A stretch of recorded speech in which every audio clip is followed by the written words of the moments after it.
7.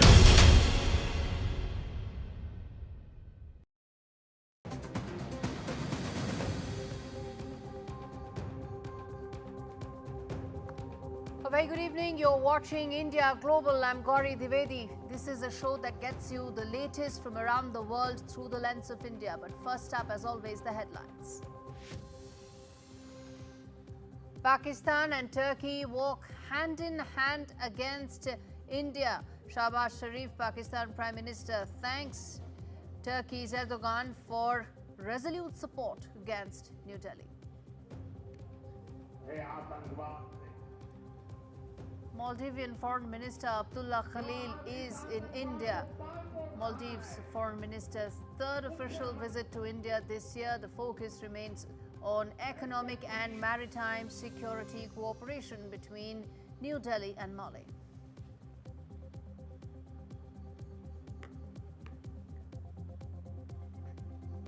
Bangladesh's interim head Mohammad Yunus is now under fire for continuing to delay elections. Former Prime Minister Sheikh Hasina accuses Yunus of selling the country to America.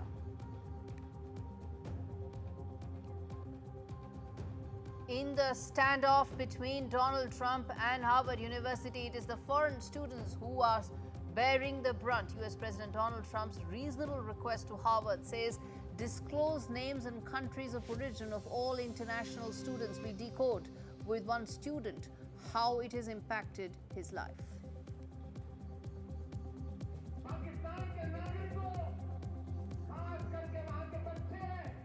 And COVID-19 is back. There's a huge surge in cases in India. In Delhi, the figure crosses the 100 mark. Active cases in India now climb to over 1,000 from 257 last week. We decode more about this virus and what should India do to be fully prepared.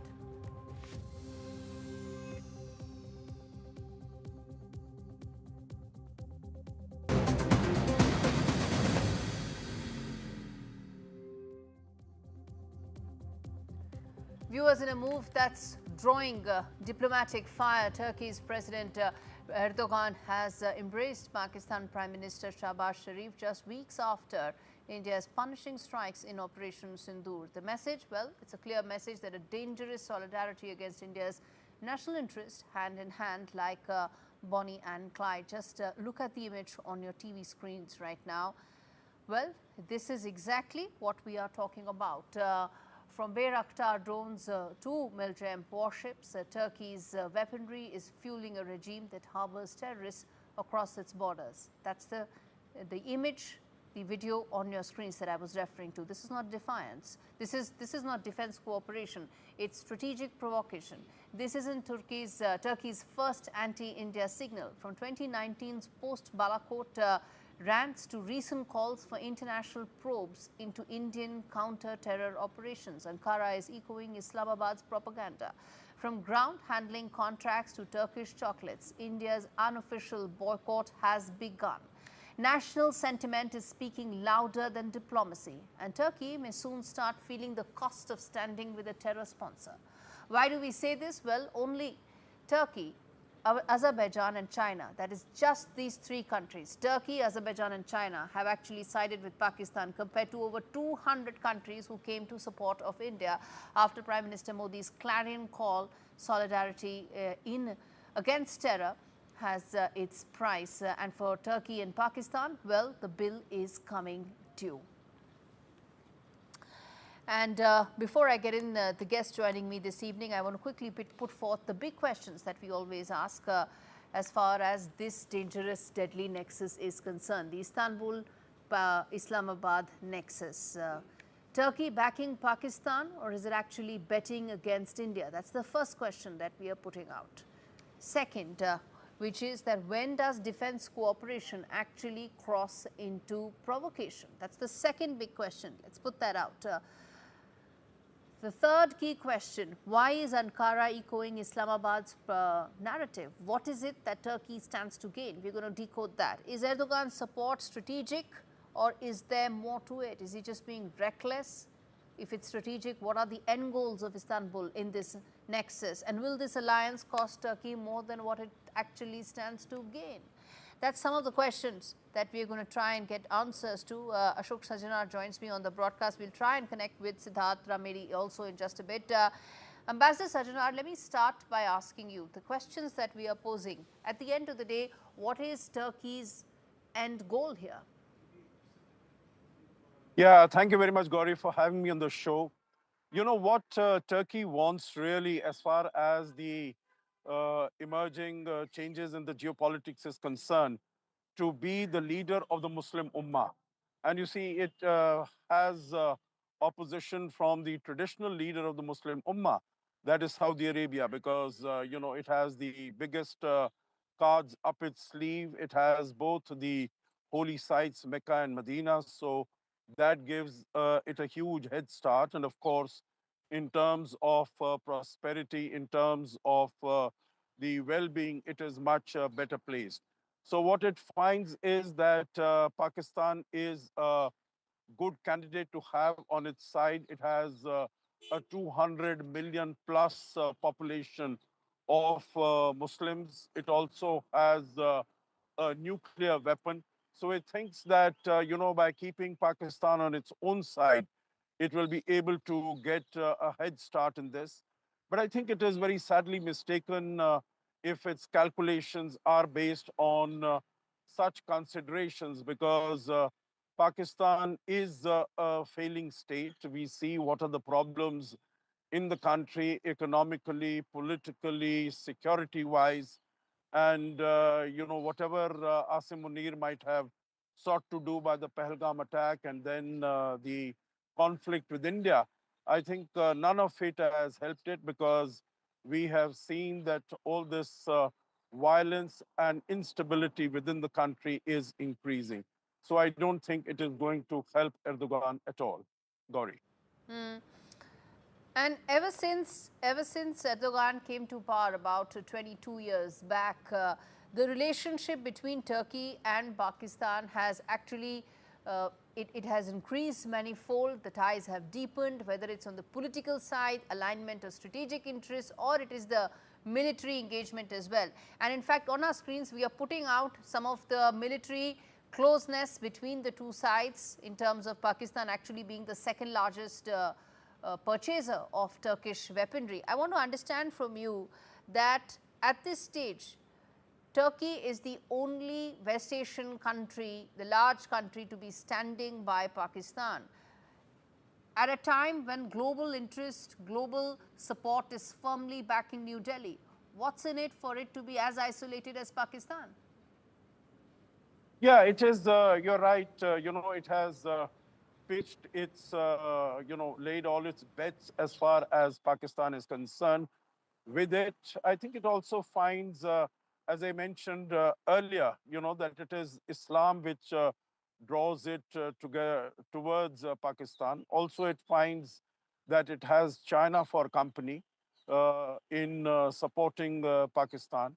And it is not, if you Okay. remember, that even earlier when these three countries, Turkey, Pakistan, and Malaysia, they wanted to Yes. have a meeting amongst themselves in 2019, basically, against, which was designed to be against Saudi Arabia. So then also Turkey had gone, because it tries to find candidates. It finds very few of them out of the 50 plus Islamic countries who will be willing to stand up against Saudi Arabia. And Absolutely. so it finds Pakistan is one of those. Let's hold your thought there, sir. I want to quickly get in Siddharth as well, who's a fellow at CSDR, joining me on the broadcast. Siddharth Ramedi, how do you read the Pakistan-Turkey relationship that has actually now increased because of common strategic interests? The messaging here, with the handshake, with the video, that Shehbaz Sharif is actually telling the world that you can keep giving me IMF loans, I'm going to keep doing sponsoring the cross-border terror, and I'm going to keep embracing Turkey. That's really the message that Shehbaz Sharif is sending. Yes, right. So I think the modern genesis of Turkey-Pakistan relation in its present form, which is somewhat of a nuisance for India, did begin around 2018 to 20. it has both, as Ambassador Sarjanhar had mentioned, it has a pan-Islamic ideology element, and the competition with Saudi Arabia is definitely the starting point. And it's interesting that even though Turkey is engaging in its own rapprochement with Saudi Arabia, they have pragmatic relations. They've done military exercises together, even with Pakistan over the last few years. But the ideological agenda still remains, and that will drive Turkey's relations forward. If you recall, in 2020, the speech that he gave in Pakistan Parliament, he made it very clear, Erdogan, how much Kashmir and the issue of Kashmir for him and for Turkey is a core agenda. I mean, it of course in international politics cannot be, but he still signaled his strong resolve, and hence it will be a bit challenging for India to wean Turkey away from this pursuit. Now, Pakistan also comes in handy as a defense buyer. And when Turkish economy was really struggling in Put 2020 out to some of those 23. graphics. Let's put out some of those graphics about Turkey's weaponry being bought by Pakistan. So yes, there is religious alignment, as the two guests are saying. There is economic alignment, and at the same time, there are strategic goals that are coming in together. You're mentioning about the weapons. I want to take this up further by saying that how do you read the fact that during Operation Sindoor, Pakistan got weaponry primarily from China and the drones from Turkey, all of which was busted and decimated very comprehensively by India during Operation Sindoor. How do you see that panning out in this defense relationship? So the way I see it panning out is that in India will pursue greater preparedness from here on. We succeeded in our counter drone operations, but we will also prepare for the next round for sure. And that will be done in anticipation of the fact that both Turkey and China will also double down on their military supply to Pakistan. I think that is for sure. And they are both seeing Pakistan as a very lucrative defense market for them, and an ability to project their weapons for military exposed to various countries around the world. And hence, we're seeing a lot of the information warfare, especially from China's side, is to use this as a test bed, right, for their military exports. So, but I think if India significantly increases its defense expenditure, the other thing that India should highlight and do is that show that Kashmiris do not need Erdogan to speak for them, that he's simply trying to exploit whatever hopes and fears they may have. And I think that's a trend again which is in India's favor over the next few years. And the Okay. more we are able to show that Kashmiris are voting, they are benefiting from tourism footfall and all of Absolutely. that, then the casus belli of Turkey's intervention or Turkey's wanting to be a champion becomes hollow, right, over time. Absolutely. Turkey wants to be a counter to Saudi Arabia, but in the process, what it's now going to be receiving is the boycott campaign from India that's only going to intensify. Remember, this is a campaign started and being felt by people, common people of India, people like you and me, our viewers who are watching this, who are appalled by what Turkey wants to do, supporting cross-border terrorism. No weddings happening in Turkey as far as Indians are concerned. They don't want a vacation in Turkey, and that's just the beginning of what could be $1 billion consumption pipeline being lost. Thank you so much, gentlemen, for joining me on this edition of India Global. In fact, viewers, on that note, it's time to slip into a very short break. We come back on the other side, talk more about Mohammed Yunus. Is it the beginning of the end of Mohammed Yunus's term? We come back and decode all that and more. Stay with us.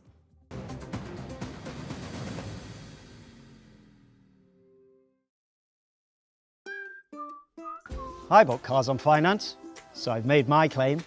If our lenders charge hidden commissions, then I've made my claim. I could be on thousands. I've made my claim. I've made my claim. I've made my claim. I've made my claim. It's so quick and simple. You could be owed thousands in hidden commissions from vehicles bought on finance since 2007, even without the details. I've made my claim. Trust myclaimgroup.co.uk. Claims made simple.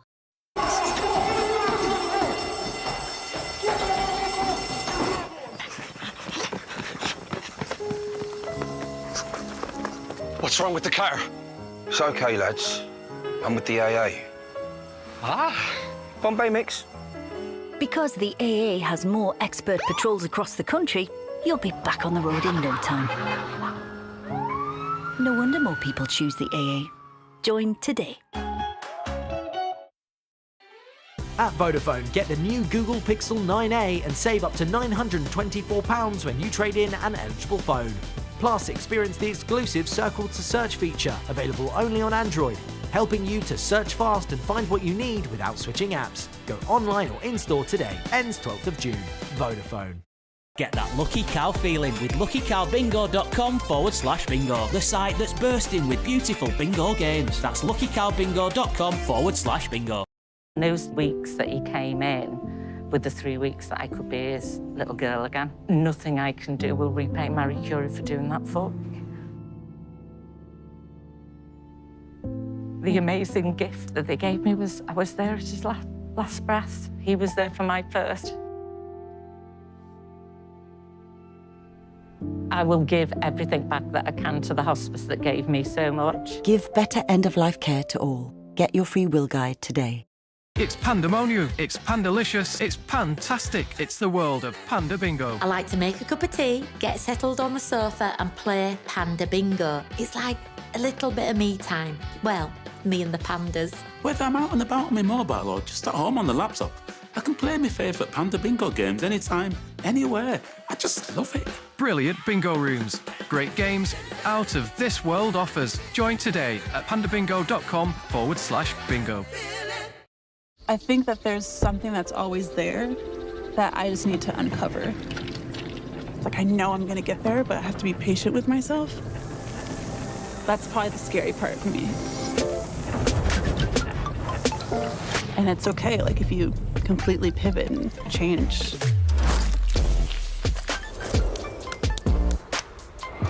You know, you have to be comfortable with that.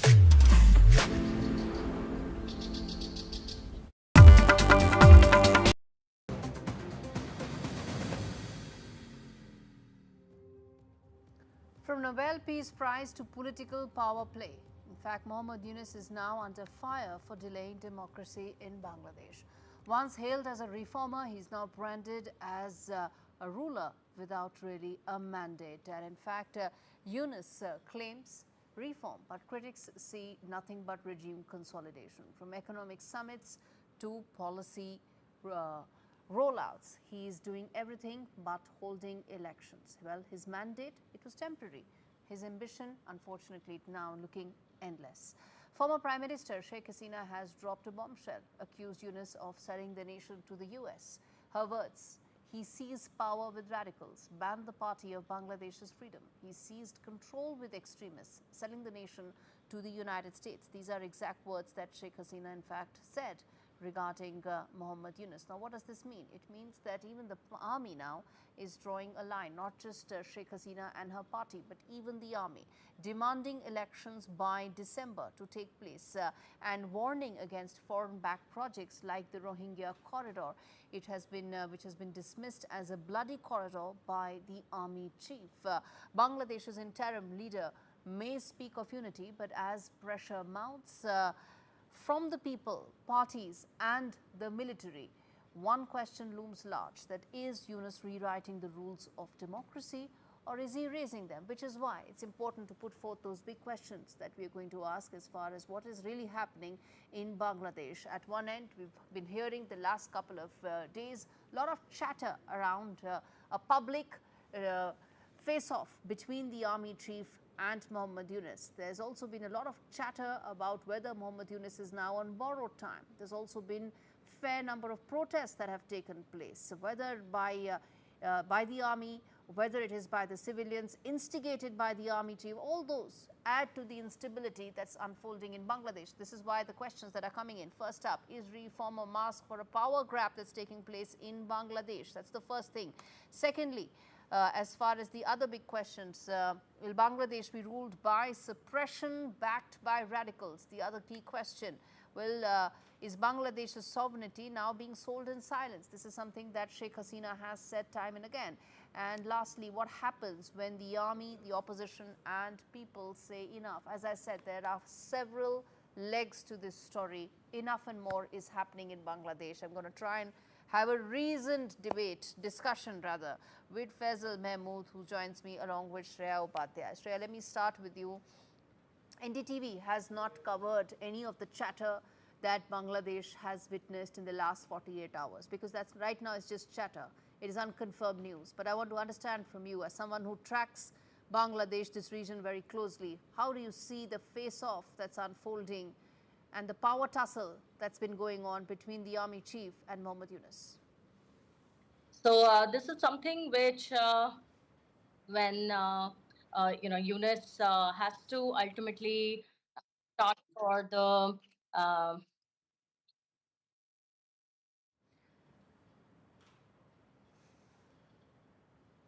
Okay, we'll try and connect with Shreya in just a bit. I want to fix that line. Faisal, let me start with you. Then let me give you that that opening comment in terms of a possible, or what is turning out to be, a power tussle between the army chief and Mohammad Yunus. Thank you, Gaurie. Let me clarify one thing. There is no power tussle because, the militaries are aiding the interim government to maintain peace and stability in the country. But then again, there's a tension. And yes, because, the army chief made a remark about the election, which the interim government probably didn't take well. So there is a tension, but there is no tussle. And the army chief has made it very clear that he has no intention of any power grab or anything. He just wants to make sure that Bangladesh has a proper democratic transition. And he just wants to make sure that Bangladesh has an election in the way within the time frame that Dr. Yunus has mentioned. But the problem is Dr. Yunus has very clearly mentioned that the election will take place between December 2025 and June 2026. So there's a 6-month time frame. And he at one point said that if Bangladesh wants, because there was this mass uprising and Bangladesh wants a reformed administration, reform bureaucracy, and I mean, because 15 years of autocratic rule has damaged a lot of institutions. So without reform, the people will not. The common people will not accept just another election without any sort of reform. That's like the common people's perception. But again, the perception has been changing. The perception can change in a very quick time.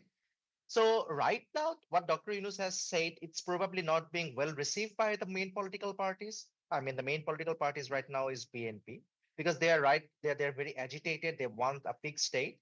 They are they're saying that okay, a 6-month time frame is a long time. We want an exact date. And I think Dr. Yunus has made sure that okay, he will not go beyond that time frame, and he'll probably soon declare a election date. Shreya, come in there in terms of the power tussle that I was asking you earlier. In fact, Yunus has always said it has kind of spewed venom against India, and he has said that the current crisis in Bangladesh is a product of conspiracy to kind of re-establish Indian hegemony in the country. And when he came in for a reason. And I think it's very important that now he needs to, give way to elections, as early as possible. No, the fact that elections should take place is only part of the story. The fact that it seems that there is a parallel power center between the army and the interim government is what many feel is adding to instability. There were even, in fact, possible, as I said, chatter and rumors. I will not say that anything more, but the fact that there was those chatter and rumors about Mohammad Yunus, in fact, looking at other alternative options in terms of running the government indicates the parallel power structure, doesn't it, Shreya? Of course. In fact, if we see that army and Yunus, the entire rift has widened, so much so that the law and order situation is currently in shambles. And there are violent rallies taking place. There have been attacks on minorities. And many have said that the army chief, Waqaruzzaman, is anti-US or, pro-India for that matter. In this regard, in fact, even France recently rejected meeting Yunus, for a climate change conference. So definitely there's been a lot going on in the domestic circles. And the issue, however, it's the public that is paying the price. It is the industry which the price, whether it is the garment industry, the energy costs are rising, there's unreliable gas and electricity supplies. So, ultimately, because of the rift, it's the people of Bangladesh that are suffering. Let's leave it there. Thank you so much, both of you, for joining me on the story that, as I said, I'm going to keep coming back to, but only and only when we have credible information. It seems that Mohammed Yunus is struggling, but that's a story that NDTV has been bringing to you. Anything more, it's only going to come when there is accurate information. Bottom line, viewers, as far as what's unfolding in Bangladesh is concerned, is Mohammed Yunus stands accused of hijacking democracy. 9 months, no election date. He calls it reform. Critics say that it could possibly be a coup. Protests rage, industry teethers, and Islamist radicals roam unchecked. Hasina says he sold the nation to Washington and silenced the very party that birthed Bangladesh. This is not about Hasina. This is not about the Awami League. This is about the people of Bangladesh. What do they want? Do they deserve better than an unelected interim government? Well, the army seems to be sensing what the public sentiment is, which is why it has drawn a red line. It says elections must take place. The unfoldings in Dhaka seem less and less like a transition. They're more and more looking like a twilight of Mohammed Yunus and his so-called interim government. On that note, viewers, it's time to, in fact, slip into a very short break. Coming up on the other side, Trump stands firm on Harvard's international students freeze. We get you all the details. Stay with us.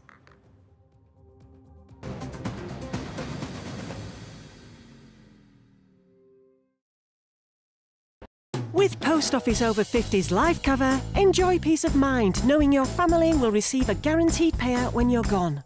UK resident 50 to 80, your guaranteed acceptance. No health checks and from just £1.15 a week. Plus free 24/7 GP access with the health and wellbeing benefit. Purchase and receive a £125 gift card for amazon.co.uk, Tesco or M&S. Visit postoffice.co.uk/over50s. It's pandemonium, it's pandalicious, it's pantastic. It's the world of Panda Bingo. I like to make a cup of tea, get settled on the sofa and play Panda Bingo. It's like a little bit of me time. Well, me and the pandas. Whether I'm out and about on my mobile or just at home on the laptop, I can play my favourite Panda Bingo games anytime, anywhere. I just love it. Brilliant bingo rooms, great games, out of this world offers. Join today at pandabingo.com/bingo. Sun's out, fun's out. At Tesco Mobile, our deals will help you get the most out of summer. Get the Samsung Galaxy S25 Ultra with super-powered Galaxy AI and 250 gigs of data for just £55.99 a month with Club Card prices, saving you £432. And you'll collect Club Card points too. How you choose to spend them is up to you. It pays to be connected. Search Tesco Mobile. Every little helps. From interesting tech startups to industry-leading companies, politics, sports, culture, curry, cricket. Oh, there's so much to talk about. Like me, if you too thrive on interesting conversations, this is a show you cannot miss. Watch this space to know more about all matters and all people that make Britain what it is today. Out of Britain, with me, Radhika Iyer.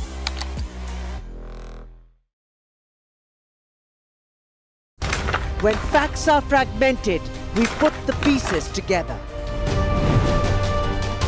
Where power collides with truth, we are there. Behind me is that massive security arrangements that are in place. Behind fractured boundaries, we clear the fog of war. Fault Lines with Gaurie Dwivedi, only on NDTV World. From interesting tech startups to industry-leading companies, politics, sports, culture, curry, cricket. Oh, there's so much to talk about. Like me, if you too thrive on interesting conversations, this is a show you cannot miss. Watch this space to know more about all matters and all people that make Britain what it is today. Out of Britain, with me, Radhika Iyer.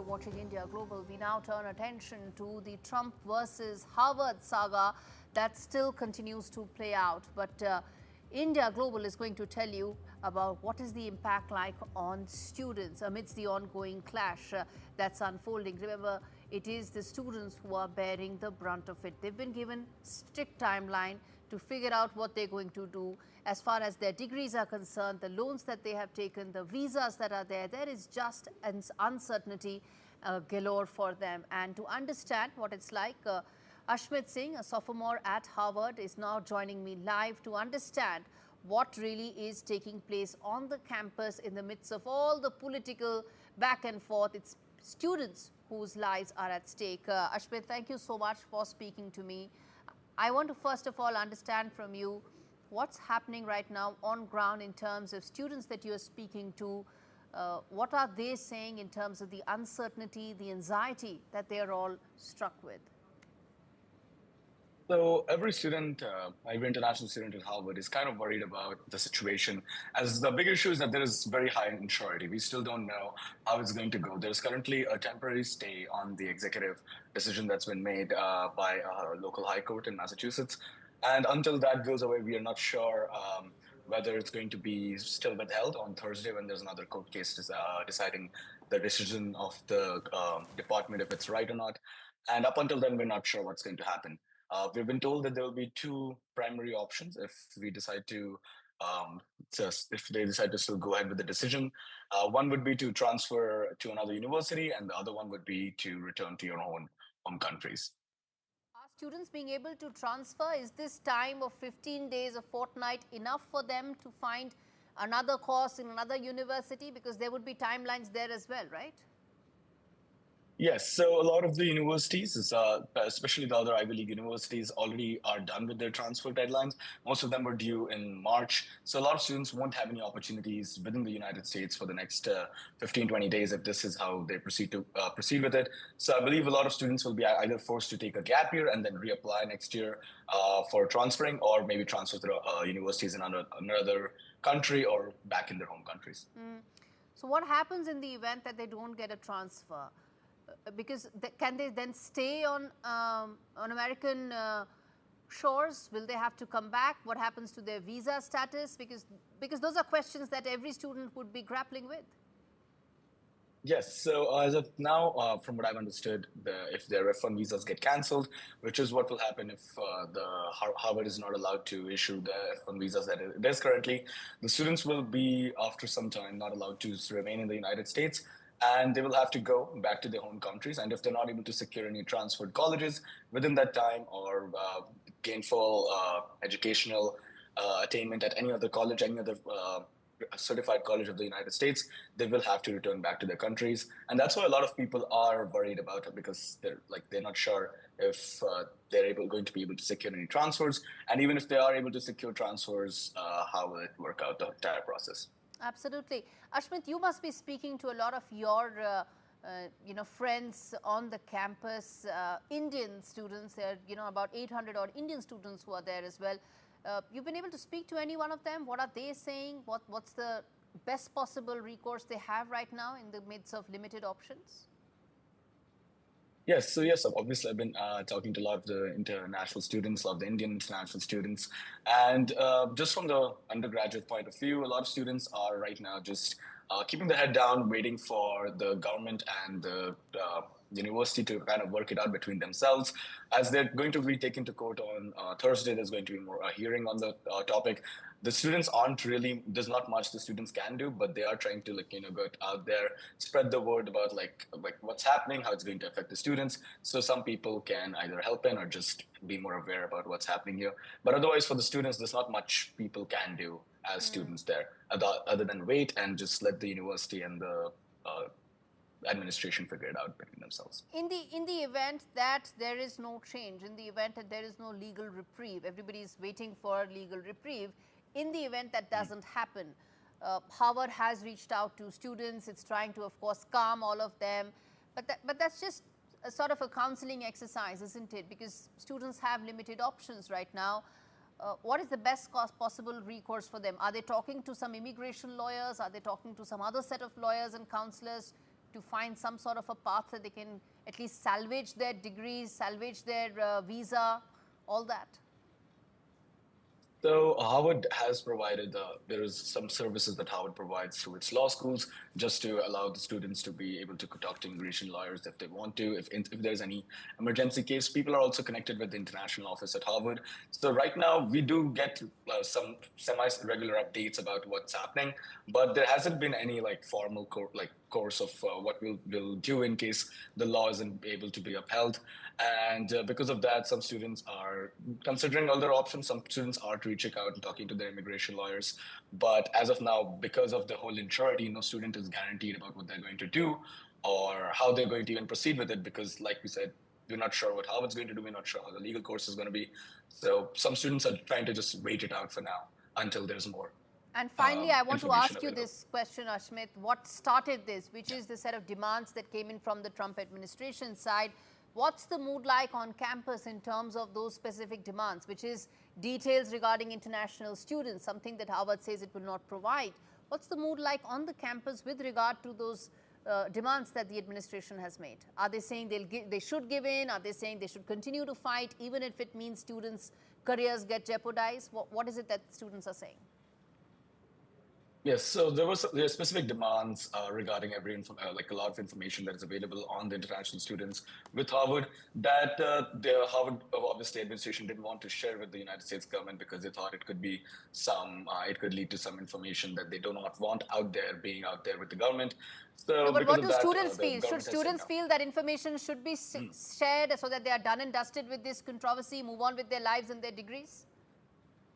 I think it's kind of 50-50 right now. There's some students who are arguing for it that, we should just let the information out there. And there are some students that still feel that it's like our duty to keep all the information that the university isn't required to share with ourselves. So I would say it's kind of 50-50. There's a lot of debate about it, but it's not like the will of the international students will really change any much since it's a decision between the administration and the government anyways. All right, we leave it there, Ashmit. Thank you so much for speaking to me, explaining to us the anxiety, the uncertainty that thousands of international students, including hundreds of Indian students at the Harvard campuses are facing right now. Thank you so much, and we're going to keep coming back to that story. In fact, on that note, let's shift gears. Let's talk about, well, a war that's spiraling or beginning to spiral out of control. A former ally stunt, Donald Trump, once proud of his very good relationship with Vladimir Putin, now says that he's gone absolutely crazy. Yes, that's the exact phrase that he used. This after Russia unleashed 355 drones, 9 missiles on Ukraine, a record-breaking barrage overnight, just 24 hours after an even deadlier strike with 367 aerial weapons that left at least 12 civilians dead. Kyiv attack for the third night in a row. Residential buildings shattered, garage lots burning, debris falling like steel rain. Meanwhile, listen into what Donald Trump said when he actually said that Putin has completely lost it. I'll give you an update. I'm not happy with what Putin's doing. He's killing a lot of people, and I don't know what the hell happened to Putin. I've known him a long time, always gotten along with him, but he's sending rockets into cities and killing people, and I don't like it at all, okay? We're in the middle of talking, and he's shooting rockets into Kiev and other cities. I don't like it at all. Talked before about putting more sanctions on Russia. Is that something you're considering more seriously? Absolutely. He's killing a lot of people. I don't know what's wrong with him. What the hell happened to him, right? He's killing a lot of people. I'm not happy about that. Trump's rebuke may mark a turning point in the American politics, but for Ukraine, the skies are still lethal, the night's still long, and Putin's war machine shows no signs of stopping. In fact, Moscow has released a statement saying everyone is being emotional. Yes, that's the kind of commentary that's coming in from both sides. The war is changing, and so are the alliances. Trump says Putin has lost control. For Ukraine, the cost of that chaos is being paid in blood and fire. And let me, in fact, get in Professor Anuradha Chinoy, who understands Europe region very well, to understand from her where exactly is this war headed. Professor Chinoy, that's the question. The commentary coming in from both sides seems to be casual, callous, but what is the next step in this ongoing war?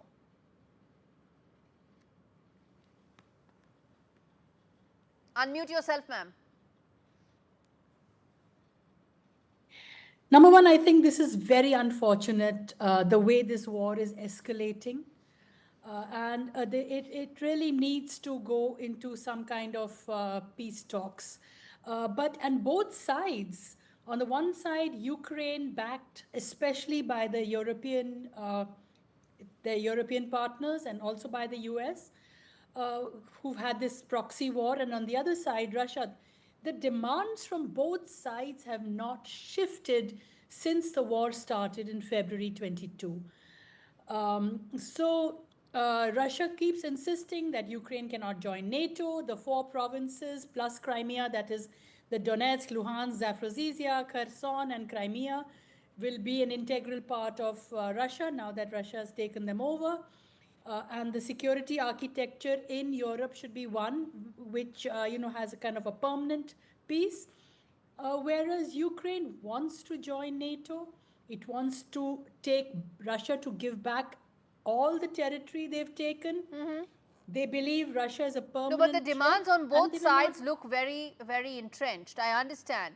But there's suddenly a new phase that we have entered in terms of the military aggression from Russia, isn't it? So what is it that President Putin is really hoping to achieve in terms of this next phase? You're absolutely right. There was a kind of a plea for a 30-day ceasefire from Europe, from the Americans and from Ukraine.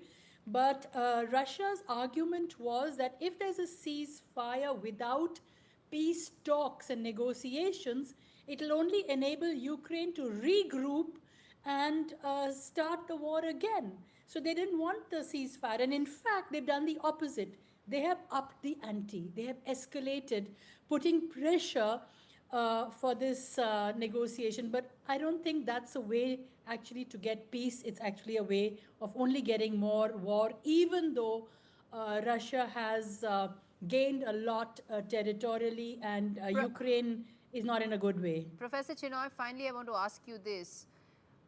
The fact that Trump said that Putin may have lost it, he's absolutely crazy, he's airing his frustration. He's airing the frustration of the Americans in not being able to thrash out any possible peace settlement, isn't it? That's right. You see, America, from being a co-belligerent almost, has turned negotiator. And they're in a hurry to settle this war and move ahead. But they're caught between these two sides. Europe is pushing Ukraine not to negotiate and not to withdraw or have any compromise or even a serious peace engagement, and nor is Russia. So Trump ultimately might just walk out of it. He might have more sanctions. He might resume arming Ukraine.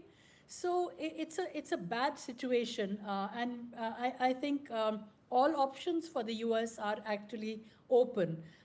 It seems like the whole attempt to have peace is now actually on the back foot. All right, let's leave it there. Professor Chinoy, thank you so much for speaking to me on India Global. And viewers, on that note, we slip into a short break, come back on the other side, talk more about COVID-19 cases that are surging in India.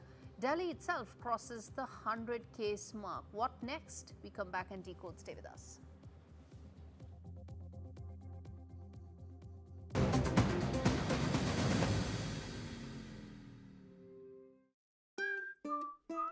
I bought cars on finance, so I've made my claim.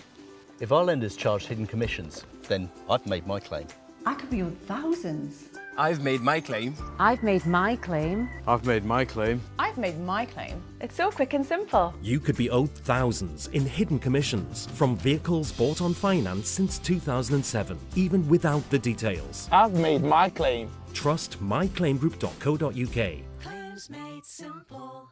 Bingo lovers, it's time for a close encounter with Bingo Aliens. Visit bingoaliens.com/bingo for a cosmic range of bingo games. 75-ball bingo, even 90-ball bingo. All from a galaxy far away, direct to you. Taking bingo to another dimension at bingoaliens.com/bingo. If your garage looks like this, you need Tougher Man. a leading supplier of shelving for your home or business. Assembly is quick, easy and boltless.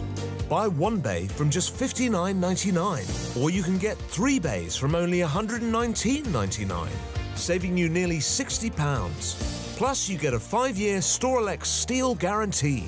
Order now at tougherman.co.uk.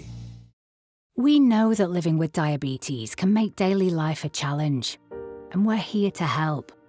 I felt very low with the diagnosis and very lonely as well, and embarrassed. I think people don't necessarily realise the impact that being diabetic can have on you, and the amount of extra decisions you have to make a day through carb counting every single thing you eat. Day-to-day living with diabetes is really difficult. So Diabetes UK has made my life easier every day. If you're struggling with the everyday challenges diabetes can bring, maybe it's time to become a Diabetes UK member. Call 0800 035 7601 or go online to become a member. And for just £3 a month, you'll get a welcome pack and a practical guide tailored to your type of diabetes, and a copy of Balance magazine 4 times a year. Balance magazine has been very good in giving me tips to manage my diabetes on a day-to-day basis. Plus regular email updates with the latest diabetes news and special discounts. One of the things I was recommended to do was exercise. What motivated me was my love of dance, and I got that back. Join a community that really understands. Call 0800 035 7601 or go online to become a member for just £3 a month. I would recommend Diabetes UK to anyone with diabetes. Join up, become part of a community, get that support that you need.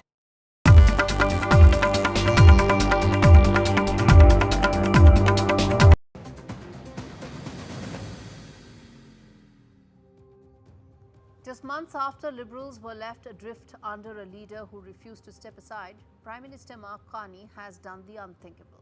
Embraced dissent, welcomed debate, and walked away stronger. Unlike his predecessor, Carney didn't silence his MPs, he let them speak, even as they debated whether future leaders should face more accountability. The result?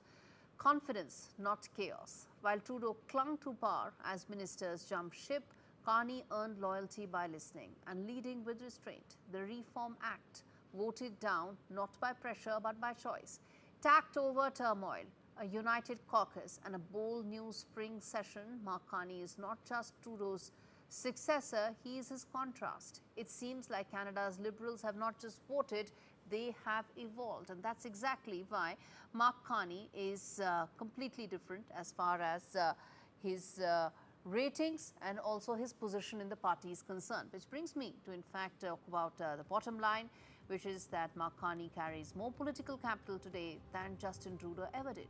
No baggage, no fragile alliances, and crucially no insecurity.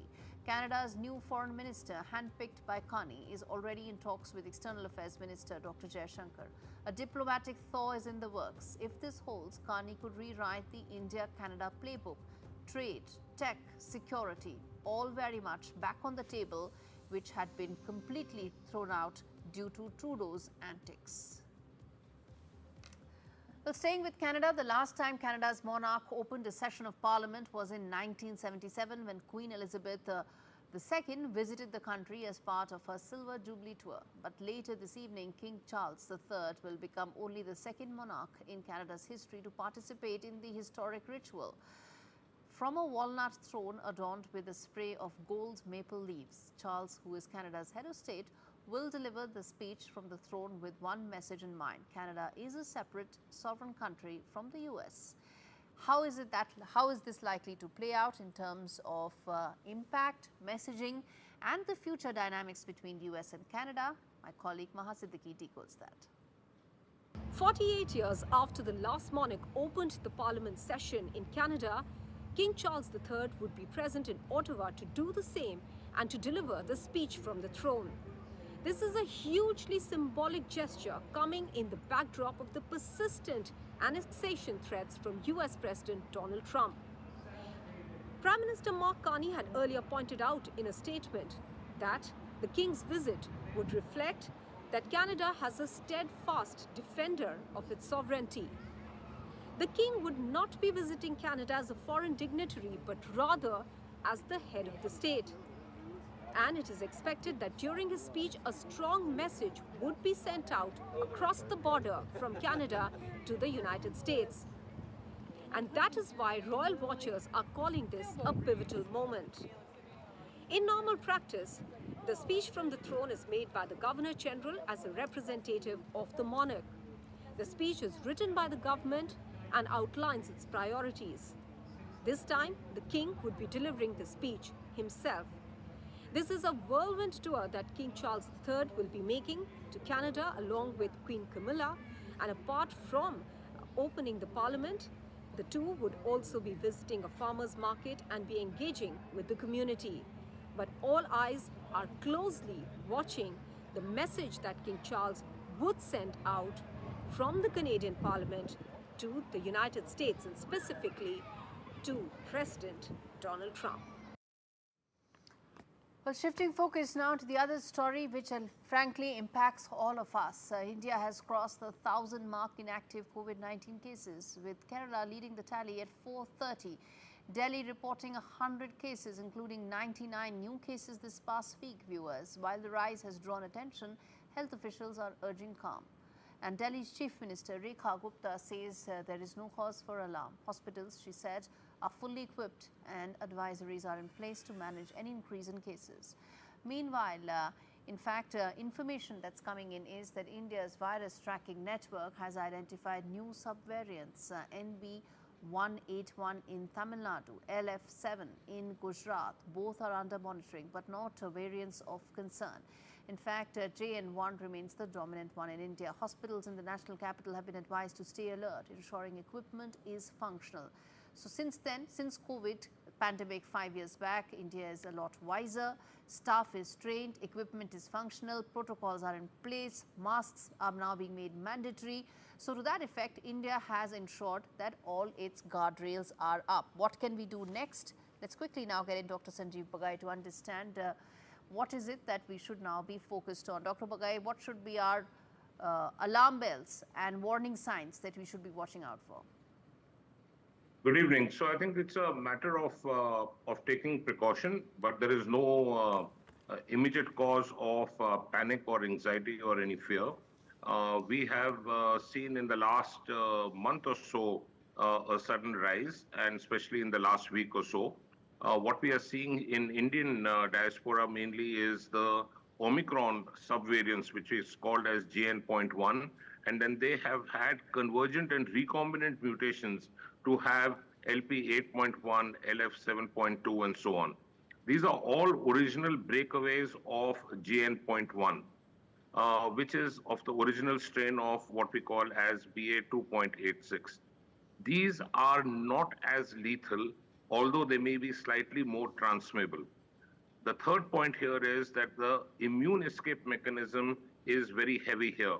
So these are one of the fittest mutations, what we call as. These are called as flip mutations, especially in the area of the amino acid LS455. The clinical impact is that if you Sir, please decode. Dr. Bagai, let's keep it simple. Yeah. A lot of people are just scared and they are anxious, but they can't understand this language that you're talking, the lingo that you're explaining it in. Yeah, clinically speaking, there is no need for immediate revaccination or any booster dose. There is no need of any antivirals to be given. There is no need of any antibiotics because it's a viral infection. Most of these are very, very mild, subclinical, and the rate of admission and indeed oxygen requirement is very low. Therefore, there is no need to panic.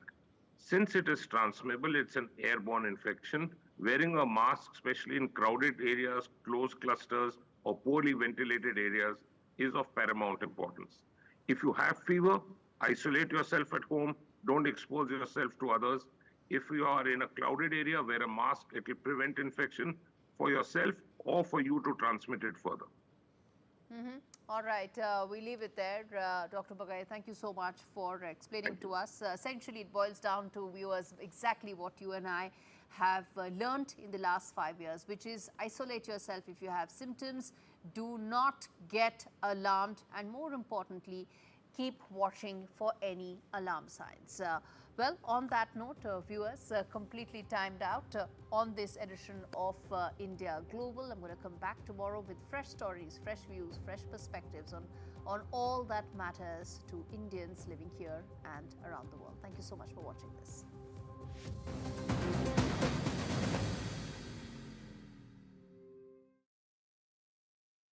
It's pandemonium, it's pandalicious, it's pantastic. It's the world of Panda Bingo. I like to make a cup of tea, get settled on the sofa and play Panda Bingo. It's like a little bit of me time. Well, me and the pandas. Whether I'm out and about on my mobile or just at home on the laptop, I can play my favourite Panda Bingo games anytime, anywhere. I just love it. Brilliant bingo rooms, great games, out of this world offers. Join today at pandabingo.com/bingo. Just going for a break.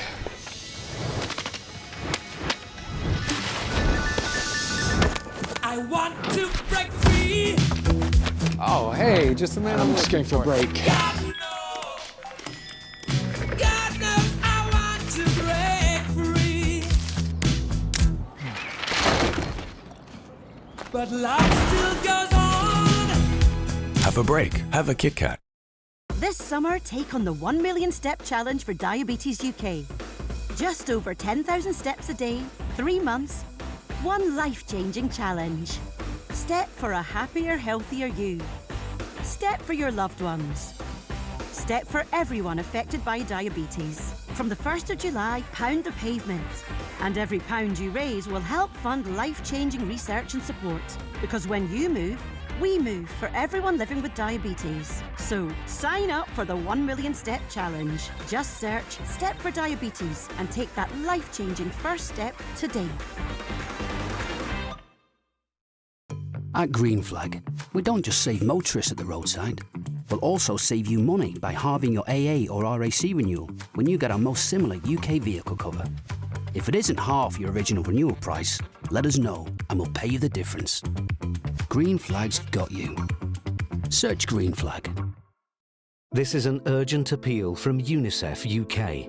Children in Gaza are in critical need of food, water and medicine, and we need your help. Families are still at risk. The services they rely on have been destroyed and their lives turned upside down.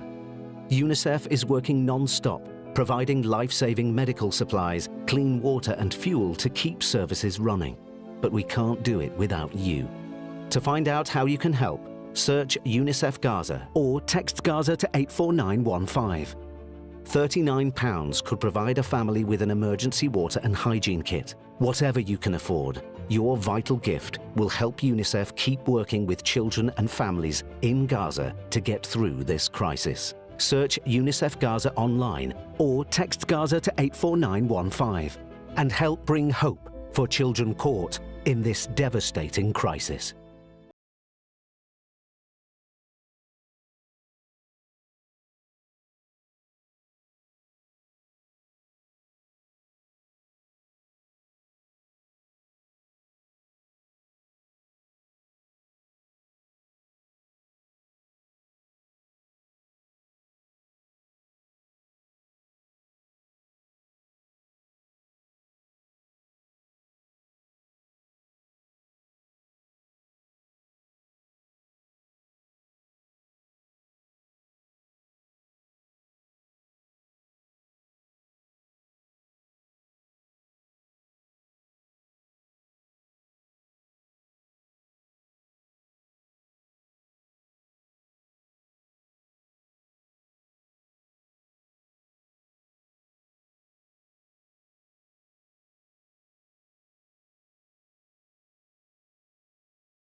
Brain really matters.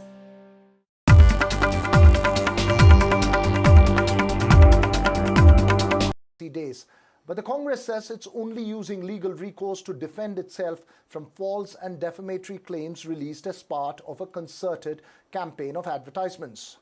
Well, joining me this evening for a quick political face-off, Deepak Timaya of the Congress and Surbhi Hodigare of the BJP.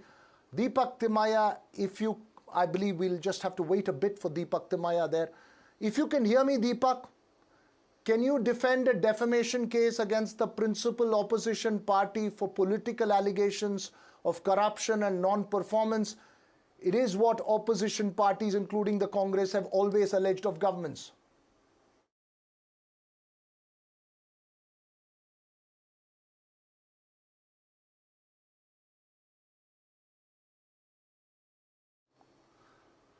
Right. Remember, the Siddaramaiah government had celebrated 2 years in office at a massive function to celebrate its guarantees and performances. The BJP, in response to that, had released a charge sheet, as it calls it, a charge list of several accusations against the government, which includes non-performance to corruption allegations, which is not new, but the Congress accusing the BJP of releasing ads which were not based on facts and false narratives, and hence said it has filed a defamation case against the BJP. The Home Department had issued orders, as I mentioned, to the Department of Personnel to file a defamation case before the 42nd Magistrate Court in Bengaluru. In that context, this resulting in a sharp political face-off. We're waiting for the Congress and BJP spokespersons to join us in just a bit. I believe we can. So it's that political exchange that has played out in Karnataka for a few days now, as obviously over the guarantees as well. There has been a face-off between the Congress and the BJP for a while over the deliverance of guarantee schemes. I believe we're waiting still for Deepak Timaya. Surbhi Hodigare of the BJP is with us at the moment. Surbhi, I was going to put the first question across to Deepak Timaya, but unfortunately he's yet to join us on the show. But the question to you, and the argument that the Congress has put, is that these are not mere political statements that are being made. It is a concerted ad campaign with false facts released by the BJP, and the government is only using its legal recourse to fight a false narrative being portrayed as part of a concerted ad campaign. How do you defend this?